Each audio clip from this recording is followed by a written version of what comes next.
The morning light, a fragile truce against the relentless humidity, cast long shadows across the narrow alleys of a city perpetually caught between tradition and the inexorable march of modernity.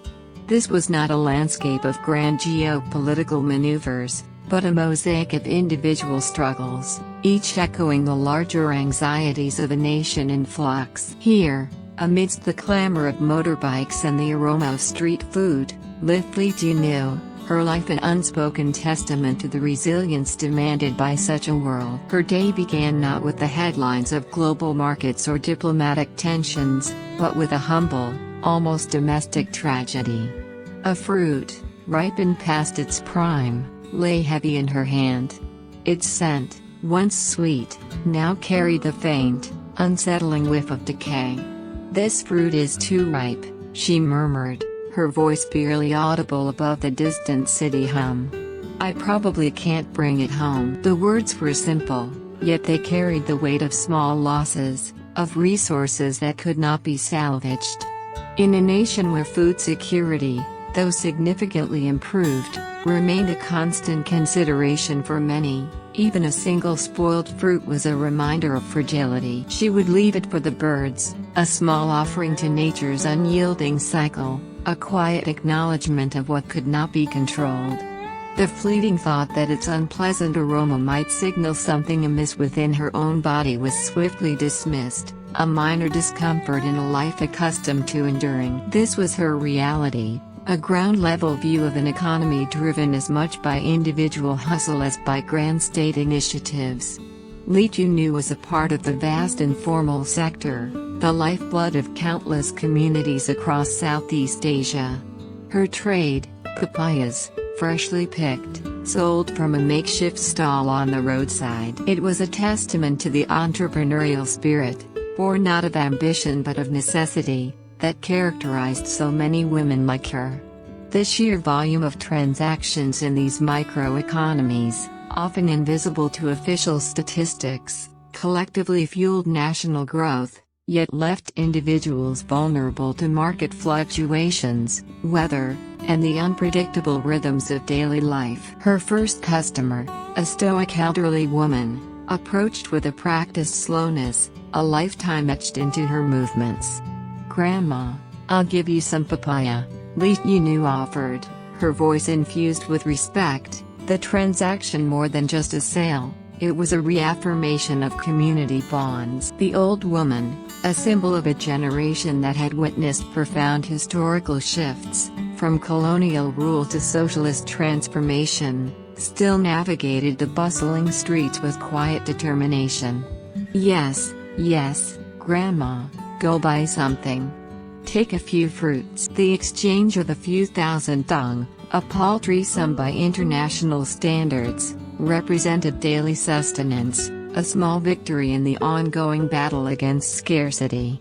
The papayas, destined for a stew, humble yet nourishing, underscored the foundational role of agriculture in a nation still balancing rapid industrialization with its agrarian roots. The agricultural sector, though diminishing in its share of GDP, remained a vital employer and a crucial source of resilience against external shocks, its produce flowing from rural farms to urban markets like this one, carried by hands like Tieu Nu's. The procession of customers continued, each interaction a fleeting tableau of urban life.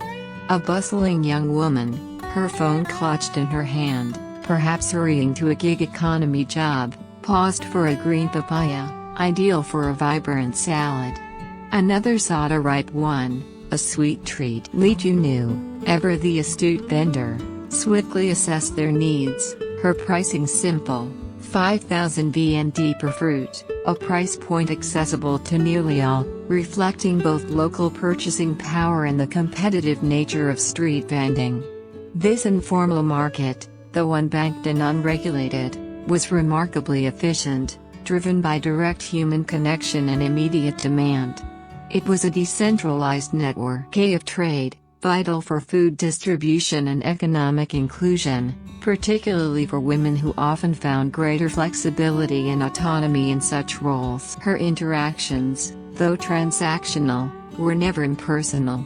She knew her customers, their preferences, their rhythms.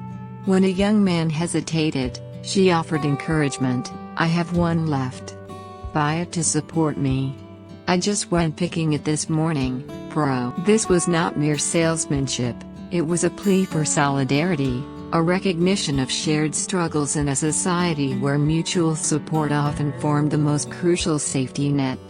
The papayas, versatile and nutritious, served as both raw ingredient and comfort food, staples in diets across socioeconomic strata. As the morning waned, a different kind of burden settled upon Tieu Nu. She needed meat for Dewey, her son, for a comforting porridge. But in the bustling chaos of the market, a sudden wave of nausea washed over her. The scent of raw meat, usually a familiar part of her day, now turned her stomach. "Why do I smell food and feel nauseous?" she wondered aloud, a flicker of concern crossing her face. It was still early. Her day was far from over. Dewey needed picking up from school. And then, perhaps, a visit to the pharmacy. The thought was tinged with a quiet apprehension.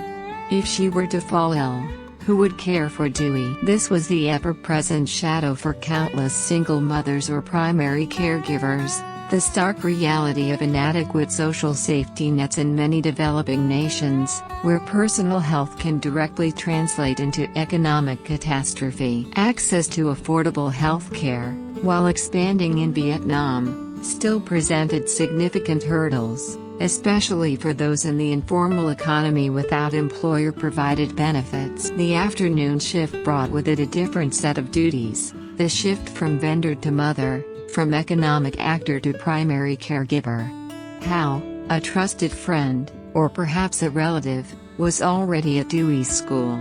"Dewey, Aunt Hao is here to pick you up," the familiar voice rang out, a comforting sound amidst the bustling playground. The sight of Dewey, vibrant and full of unbridled energy, momentarily pushed away her earlier unease. The playground, a vibrant oasis of primary colors and joyful shouts, was a microcosm of urban childhood, a precious space carved out in rapidly developing cities where green areas and safe play zones are often at a premium. These public spaces, though seemingly simple, are crucial for child development, offering opportunities for social interaction, physical activity, and imaginative play, counteracting the pressures of increasingly dense urban environments. Watching Dewey clamber up the slide, his small body a picture of determined effort, Tieu Nu found a temporary reprieve from her worries. "Dewey, you're so good, can you slide more?" she encouraged, her voice softer now, maternal. The simple act of play, the effortless joy of a child, was a powerful antidote to the daily grind. Yet, even in this moment of lightheartedness, the underlying current of her anxieties persisted. The pharmacy visit couldn't be put off much longer. The encounter with the pharmacist was brief, clinical, yet loaded with unspoken implications. "Sister, I have nausea and I vomit when I smell something fishy. I often feel nauseous," Tieu Nu explained, her symptoms meticulously recounted. The pharmacist, her expression practiced yet empathetic, probed further. "Oh, have you had your period this month?" The question hung in the air, a silent acknowledgement of the potential truth. "I haven't had it this month yet." The words, though simple, carried the weight of a dawning realization, a sudden pivot in her world. The pharmacist's follow-up was direct, almost gentle. "Oh, you're afraid I'm pregnant? Just give me a test and I'll go home and test it." The pregnancy test kit, a small plastic device, held within it the power to redefine Tieu Nu's future. In a society where family planning has undergone a significant evolution, from strict policies to more nuanced approaches, a pregnancy could be both a blessing and an immense challenge, especially for a single parent or one facing economic uncertainty. The decision to have children, or to expand a family, is deeply intertwined with economic realities, societal expectations, and personal aspirations. A new child would mean not just emotional joy, but increased financial burden, requiring careful consideration of childcare, nutrition, education, and healthcare in a country where the cost of living, particularly in urban centers, was steadily rising. The pharmacist's calm instructions, the details about early morning testing for accuracy, the meaning of 2 lines versus 1, all these details began to form a vivid, if uncertain, picture of what might lie ahead. The 15,000 VND for the test stick was a small sum, but the potential implications were immeasurable. Returning to the playground, the vibrant colors and children's laughter seemed to mock her internal turmoil. Dewey, oblivious, ran and played, his boundless energy a stark contrast to his mother's quiet trepidation. Aunt Hao, her presence a steadying force, joined in the play, their shared attention a shield against Tieu Nu's mounting fears. The simplicity of the moment, children on a swing, the repetitive motion of joy, offered a fleeting sense of normalcy. But the invisible test kit in her bag, a silent sentinel, awaited its verdict. The conversation with Aunt Hao, initially light-hearted, took a sudden, unexpected turn. Lately, the work at the office is still okay, but I'm still fine, sister, because I'm not very busy now, Tieu Nu offered, trying to maintain a facade of normalcy. But Aunt Hao, observant and intuitive, saw past the surface.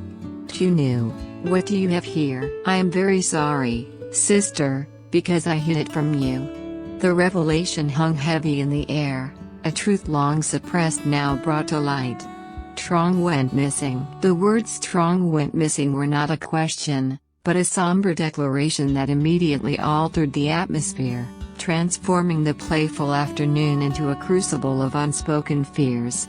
The sudden shift was palpable, a chilling reminder that beneath the surface of everyday life, profound tragedies often lurked, silent and unseen. Tieu Nu's attempt to shield Aunt Hao from the distressing news had been in vain. The informal network of information, the flyers plastered on utility poles, the shared worries within the community, had already delivered the truth. How did I know that you knew about Trong's story the other day? Tieu Nu asked, her voice tinged with a mixture of surprise and profound regret. She had tried to protect her friend, to delay the inevitable pain, but in a society interconnected by shared living spaces and familial ties, such secrets rarely remain buried for long. Aunt Hao explained, her voice steady but laced with sorrow. I had Trong's mother, Ms. Hang. Did you go looking for Trong? And I found the flyer that you posted all over the street and checked the phone number and found out that it was your phone number, so Trong's mother also knew. The revelation underscored the desperate measures families often resort to when a loved one disappears. In rapidly urbanizing nations, the phenomenon of missing persons is a complex issue, often linked to internal migration for work, the lure of false promises, or the unfortunate reality of human trafficking, an insidious trade that preys on vulnerability. For families, the search is an agonizing journey, navigating bureaucracy, relying on community goodwill, and grappling with an overwhelming sense of helplessness. The flyers, hand-distributed and heart-wrenching, were not merely pieces of paper, they were symbols of a community's collective anguish, a silent plea for help echoing through the city's concrete canyons. These public appeals, often disseminated through social media and local networks, highlight both the limitations of formal investigative channels and the strength of grassroots solidarity in times of crisis. Oh yes, I'm also afraid that he will know, but if he knows, he will probably be very sad, remember? Tieu Nu responded, her concern for Trong's family overriding her own unease about the exposed secret. That he referred to, implicitly, was a deeper, perhaps more vulnerable member of the family, possibly Trong's father or a sibling, whose grief she had tried to mitigate. Yes, that's right, when he found out, he was very depressed. He also went looking for Trong many times and couldn't find him. He was also afraid that you would know. This poignant exchange between Tieu Nu and An Hao painted a vivid picture of the silent epidemic of mental health struggles that often accompany such profound loss. Depression, anxiety, and a pervasive sense of despair are common among families of missing persons.